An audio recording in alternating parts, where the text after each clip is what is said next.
I'm excited to introduce a very special charla focused on the topic of shared governance at SDSU. I was thrilled to provide this platform to host a conversation among some of our campus shared governance advocates while I was at our SDSU Georgia campus.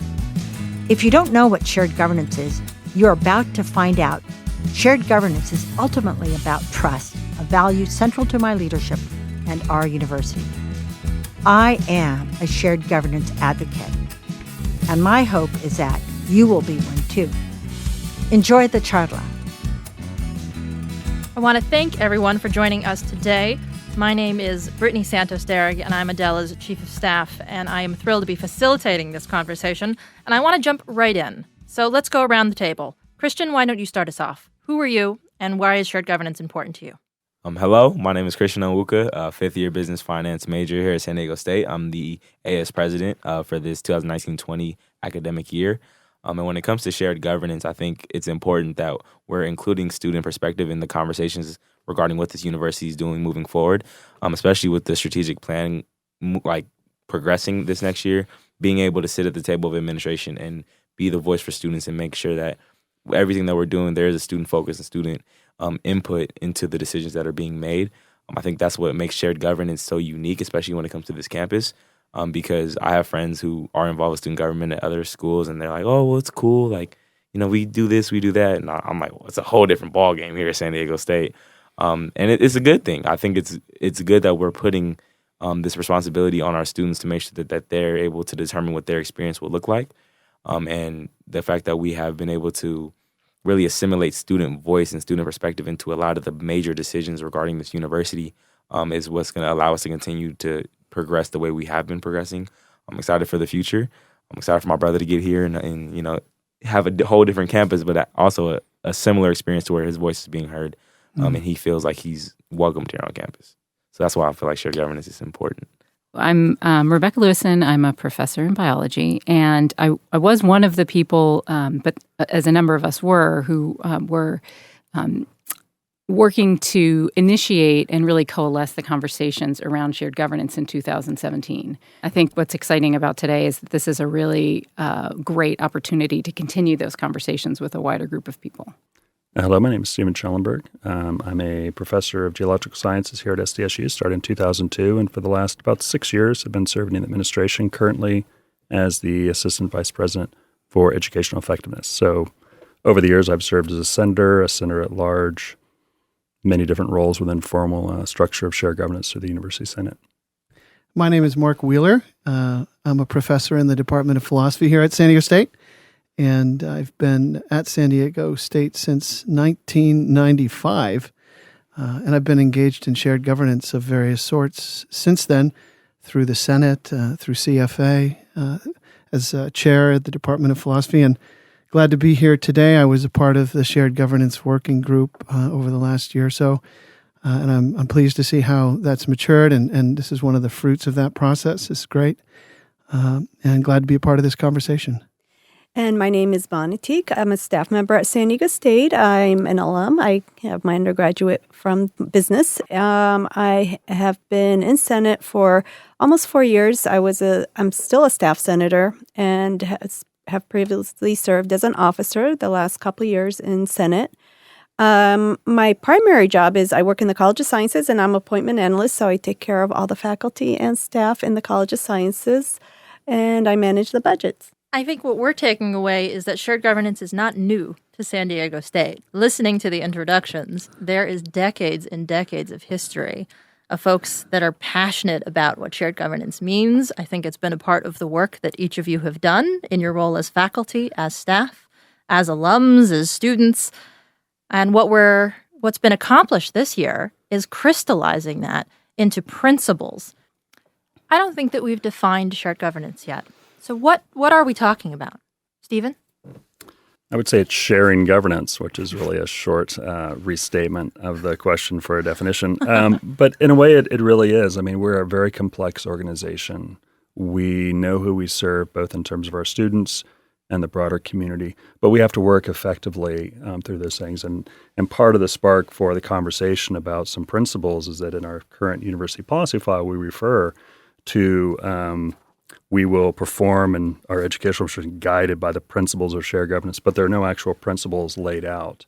And so I think part of this is developing some of those and proposing them to the University Senate and also broadcasting them across the campus for input and feedback. And that was what a lot of this past year was about. And they really boil down, in my mind, to the three terms that we sort of identified as key, which is really respect, communication, and responsibility.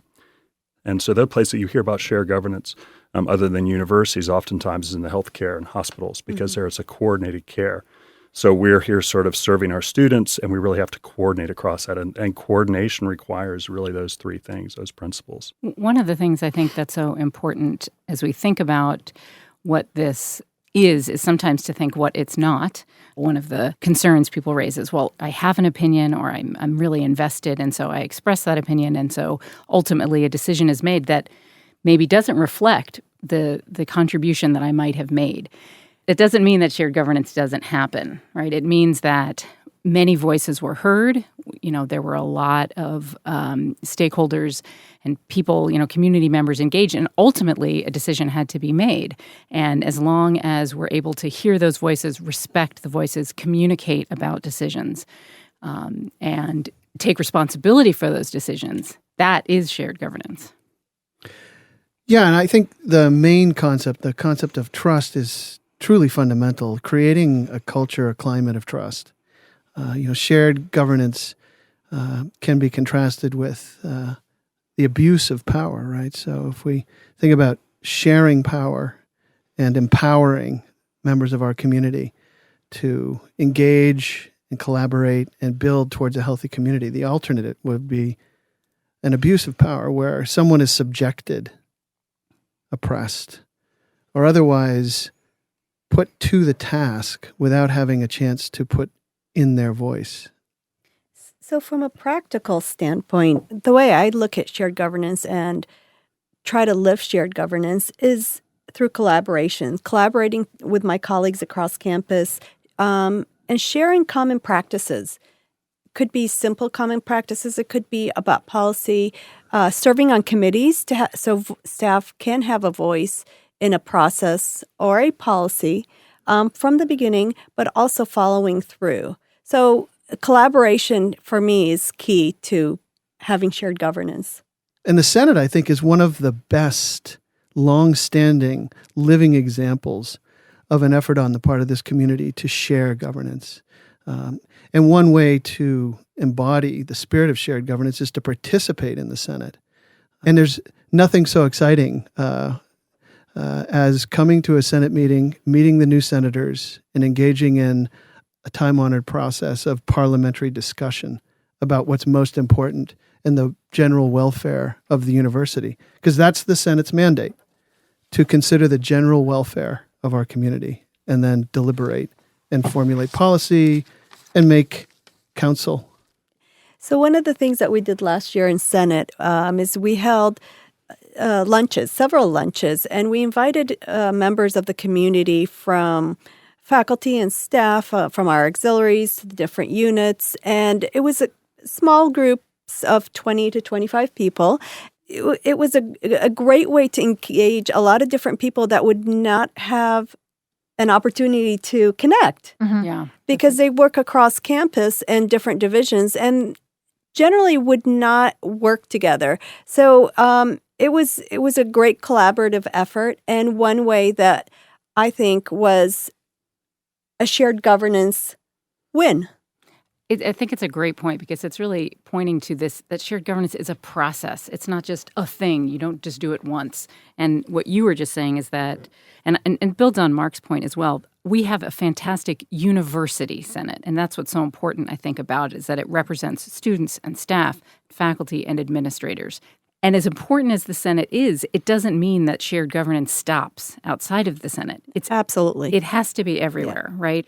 The other example that really jumps out at me is just all of the listening tours that, again, were led by the Senate around before we even hired President de la Torre about what we wanted as a president. Like, that's shared governance, right? That's the process of how do we engage a community, whether you're a senator, whether you've never been to Senate or you don't even know who your senator is. Like, you're a part, and you have a responsibility. So we talked earlier that the other major area that practices shared governance are hospitals and health clinics, because patient outcomes are so integral to the work that they do. Why do you think it is that universities are the other major environment where shared governance is so important? Well, I would say that there's some similarities, some parallels, right, obviously. Oftentimes, even in terms of the student journey, I mean, we're a very complex organization. We have to have a lot of interactions and conversations. So whether you're a faculty member or a staff member in student affairs or over in business and financial administration, that we all have this shared understanding of what we're trying to accomplish. And that really requires communication, because we all live in our own little ecosystems and we all have our direct responsibilities. How do we bring this from the abstract to the concrete? What does that actually look like for the administrator who's listening, for the director, for the faculty member who wants to practice shared governance? How do they do that? Well, I think it's certainly a commitment to it is a commitment to live this process. It's a commitment to recognizing that there are diverse opinions, that there are diverse experiences, and as whether you're an administrator or a student or a director, that to achieve student outcomes and student success, and I would even say university success, it requires a commitment to a process. And it's a process that's slow.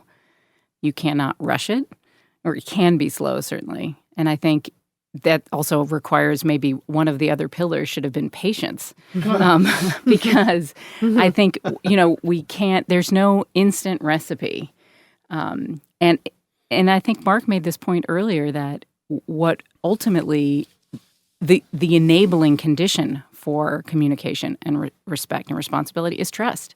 And the only way you can build trust is through this process. Part of my responsibility, or something I got involved with just from interest in student success more broadly, is we have a university seminar for first semester students, especially commuter students.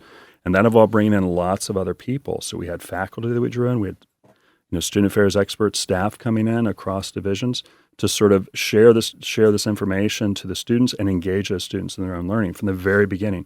That was something that took a lot of sharing. So 1 unit course, 50 minutes a week. Who could we bring in to talk with those students, whether they're faculty, staff, administrators? We have something for how to approach professors, because it can be intimidating, right? So we have a faculty member, Lisa Gates, who comes in, and other faculty have done this as well, and talks about sort of professors, don't bite, or most don't. We were kidding around. When it comes to faculty, I feel like it was important for me my freshman year. It was stressed that I'm an adult. In that transition from high school to college, it's like, oh, well, I'm still a kid and I can't really speak my mind. But in college, it's like, no, you can say what you feel is right, and you can argue your opinion. You can present your perspective in a very respectful way, and your professors or your lecturers, whatever, they can hear you, and you can have that conversation. Office hours was big, and I think students are so scared to go talk to their professors, especially at a bigger university where you could be in a 500-person lecture hall and they don't feel like they have that quote unquote connection. But that's what office hours is for. So being able to stress that, especially the first year students, so that way their third and fourth years, they're not just now getting to talk to a professor. What's been wonderful this past year as we've been having this conversation about shared governance is I think there's broad recognition that as we share in our cooperative effort to educate students and to be the best researchers and teachers and staff persons that we can be, it's okay if we make mistakes, because we're all working together and we'll catch each other. We can trust that someone has our back. The more that becomes a conversation as we have meetings with various stakeholders in a given unit, the better. The concrete example that comes to mind is the Student Grievance Committee on campus. So there is a unique factor in our community where students can come together with staff, administrators, faculty, and they can address their concerns. And there are many moving parts just on that. And everybody who comes together has to have confidence that no one's going to speak out of turn, no one's going to share information that's confidential, that students are going to be respected just as much as faculty. No one has a prerogative to trump somebody else and override them.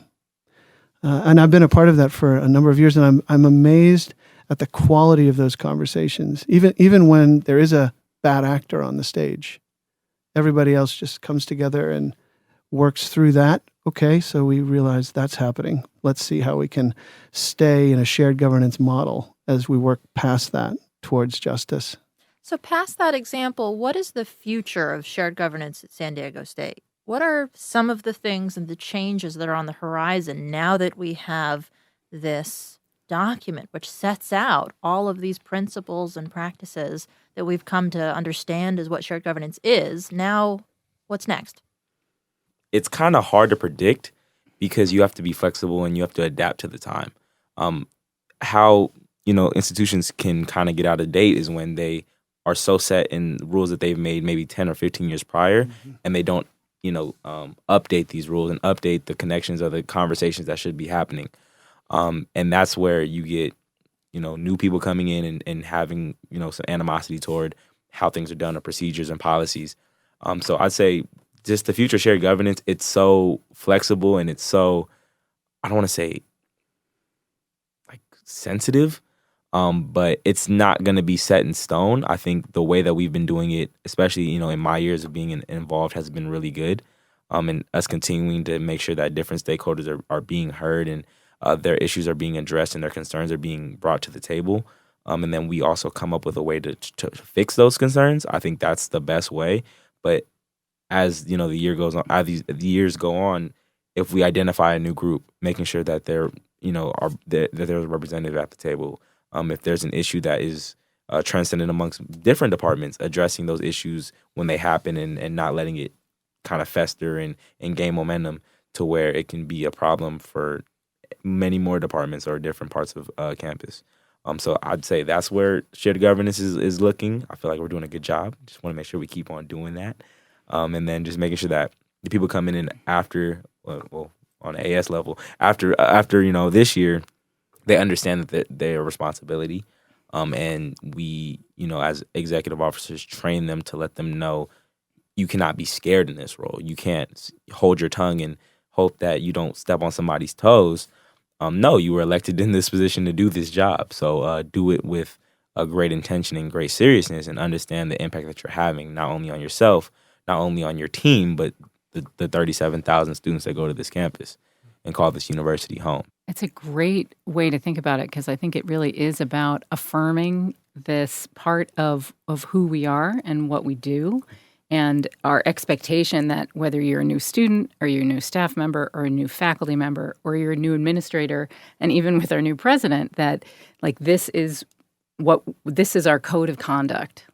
So one of the things that I've done in my regular job as an appointment analyst is I review all the open positions, staff positions in the College of Sciences, and help write the position descriptions and also the interview questions and a lot of the different things that go through the recruitment process.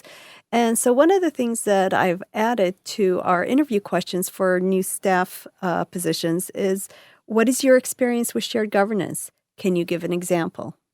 And I think another part also, Bon, that you've been really integral in is thinking forward. Like, how do we not just put this in our job descriptions, but in our expectations for our leaders across different levels? Things like, well, did you practice shared governance? How did you practice shared governance? What does shared governance look like in your department, in your division? So those are all different types of questions that could be incorporated in performance reviews for everyone across campus. And I think a great thing about that is it requires a broader conversation about a shared understanding of shared governance, right? And that part of this, it requires the individual, every individual, to sort of reflect on what they've been doing and how they've been doing it. So we talked a little bit about gathering information. If you're a decision maker, everyone that's going to be affected by that decision should feel that they've been heard about the concerns, plus or minus. There's also the backside of it after the decision's been made, that communicating why that decision was made and understanding the consequences and then facilitating the successful implementation of whatever it might be, right? But that there's that communication isn't just between individuals, but it's also through time. And this is a pivotal point as we move into a strategic planning process to bring these principles of shared governance forward in that discussion at every step. And I think it's also wonderful that it dovetails with the emphasis on diversity, equity, and inclusion, because one of the most important imperatives with shared governance anywhere is that the most vulnerable and the least well respected historically are raised up, are brought into the conversation. Those who've been forced to be quiet or left aside are brought in up and then given the voice that they've always deserved. And especially in the strategic planning process, we can really rethink, well, how is our community reacting and responding to the needs of the most vulnerable? And how can that make the future of San Diego State University more inclusive and more respectful and allowing for more communication all around? As we wrap up, it's important to come back together to say that this has been an incredible achievement, that in the past year, you've taken decades of history at San Diego State that has been in practice, but in pockets, and articulated it into a shared document that was collaboratively developed with students, with faculty, with lecturers, with staff at all levels that have been here 6 minutes and 60 years. Around principles that we can now hold leaders accountable to, that we can open committees with, that we can include in our searches to ensure that the new leaders, the new staff and faculty that we bring onto campus are open and excited about shared governance and as excited as we are. And that as we move forward into strategic planning, as we move forward into what the Associated Students, what the Senate, what San Diego's idea for the next 121 years looks like, we do so together. So are there any other closing comments about just what this means to you in the moment, what this feels like? Well, I have a big mouth, so I'll start it out. I've been here since 1995. This is my first and maybe in the end my only job. And I would never have predicted that. But I fell in love with this place because the people I got to work with were already committed to shared governance way back in 95, which seems a long time ago now.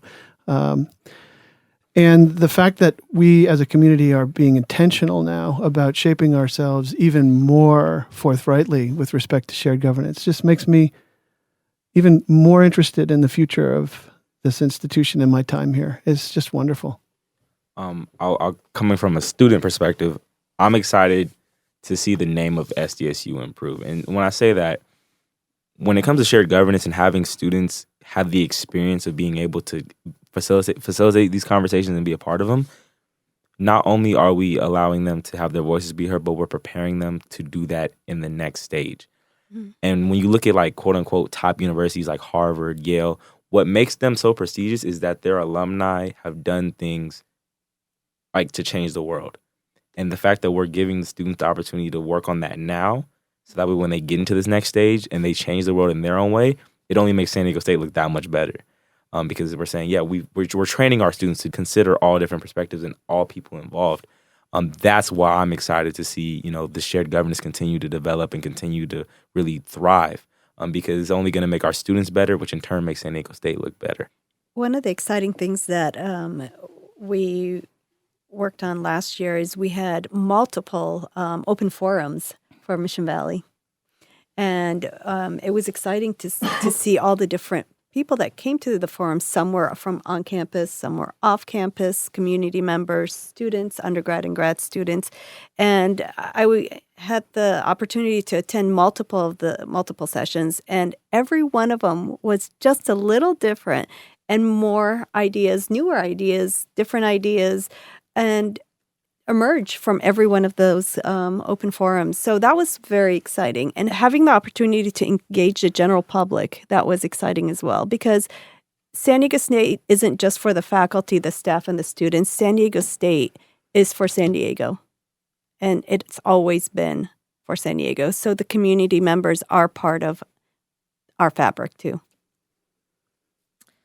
I see this as a real important step in this next phase of the university, and what the participation and being able to guide some of the shared governance sort of evolution is that I feel that as a community that we are empowered, like we have the ability to do things that, as you said, it was in pockets, and if with this sort of more full embrace of shared governance, just the possibilities of what we can achieve as a campus, I see as just exponentially larger.